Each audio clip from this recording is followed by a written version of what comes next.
Chicken stew എല്ലാവർക്കും ഇഷ്ടമായ ഒരു ഐറ്റമാണ് ചിക്കൻ സ്റ്റൂ. നമ്മൾ പല രീതിയിൽ സ്റ്റൂ ആയിട്ടും കുറുമയായിട്ടും ഒക്കെ തയ്യാറാക്കുന്നവരാണ്.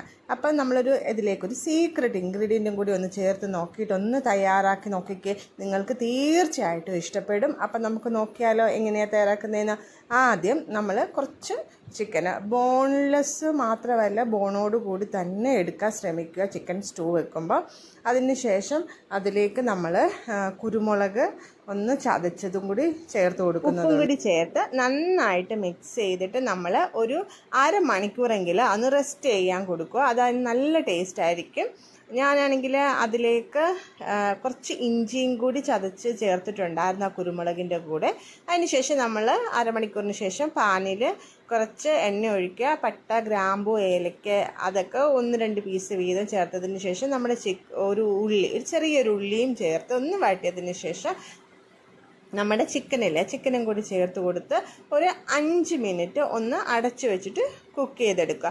ആ ഒരു ടൈമിലേക്ക് ആ ചിക്കൻ്റെ വെള്ളമൊക്കെ നന്നായിട്ട് നമുക്കൊന്ന് ഇറങ്ങി കിട്ടും. ഒരു 5-10 മിനിറ്റ് വേണ്ട, ഒരു 5-6 മിനിറ്റിന് ശേഷം മൂടി തുറന്ന് ഒന്നുകൂടെ ഒന്ന് ഇളക്കി കൊടുക്കുക. പിന്നെ നമ്മൾ ഇതിലേക്ക് കുറച്ച് വെജിറ്റബിൾസ് കൂടെ കട്ട് ചെയ്ത് ചേർക്കണം. ഞാനിവിടെ ഉരുളക്കിഴങ്ങ്, അതുപോലെ തന്നെ ക്യാരറ്റ്, പച്ചമുളക് ഇത്രയാണ് ചേർത്ത് കൊടുത്തത്. നിങ്ങളുടെ കയ്യിൽ ബീൻസൊക്കെ ഉണ്ടെങ്കിൽ ബീൻസ് കൂടി ചേർത്ത് കൊടുക്കാവുന്നതാണ്. ഇത്ര ഐറ്റം കൂടി ചേർത്ത് കൊടുത്തതിന് ശേഷം നമ്മളൊന്ന് ഇളക്കി കൊടുക്കുക. പിന്നെ നമ്മളിതിലേക്ക് കുറച്ച് വെള്ളം കൂടി ചേർത്ത് ഇതൊരു ഒക്കെ ആവുന്ന അത്രയും മതിയാകും. ഫുള്ള് ഇത് കുക്കാവേണ്ട, ഒരു പകുതി കുക്കായി കിട്ടിയാൽ മതിയായിരിക്കും.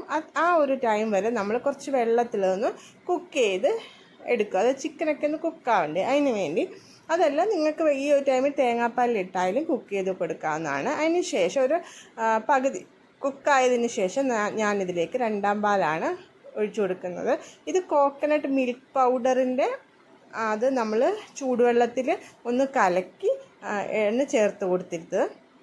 നിങ്ങൾക്ക് വേണമെങ്കിൽ നോർമൽ പാലായാലും ഇതിൽ യൂസ് ചെയ്ത് കൊടുക്കാം.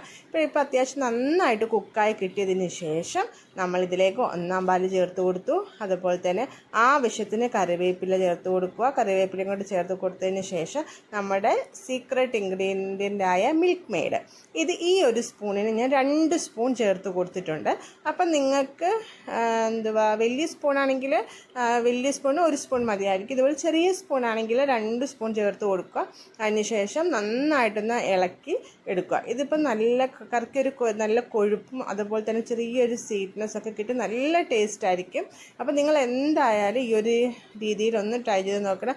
നിങ്ങൾക്ക് തീർച്ചയായിട്ടും ഇത് ഇഷ്ടപ്പെട്ടിരിക്കും. നിങ്ങൾ അതിനുശേഷം ലാസ്റ്റ് ഇതിലേക്ക് ഞാൻ കുറച്ച് കിസ്മിസും അതുപോലെ കാഷ്യൂം കൂടി നെയ്യിൽ ഒന്ന് വറുത്ത് അതും കൂടി ഇതിലേക്ക് ചേർത്ത് കൊടുത്തിരുന്നാൽ മതിയാകും. അപ്പം നമ്മൾ ഇതിൻ്റെ കൂടെ നല്ല ചൂട് ബ്രെഡാണ് സെർവ് ചെയ്യുന്നത്. അപ്പം നിങ്ങളെല്ലാവരും മിൽക്ക് മെയ്ഡൊക്കെ ഒഴിച്ചിട്ട് ഒരു വട്ടം ഒന്ന് ട്രൈ ചെയ്യണം. എന്നുവെച്ചാൽ ഓവറായിട്ടുള്ള മധുരം ഒന്നുമില്ല. അപ്പോൾ എല്ലാവരും ട്രൈ ചെയ്തിട്ട് ഫീഡ്ബാക്ക് അറിയിക്കണം. Okay, thank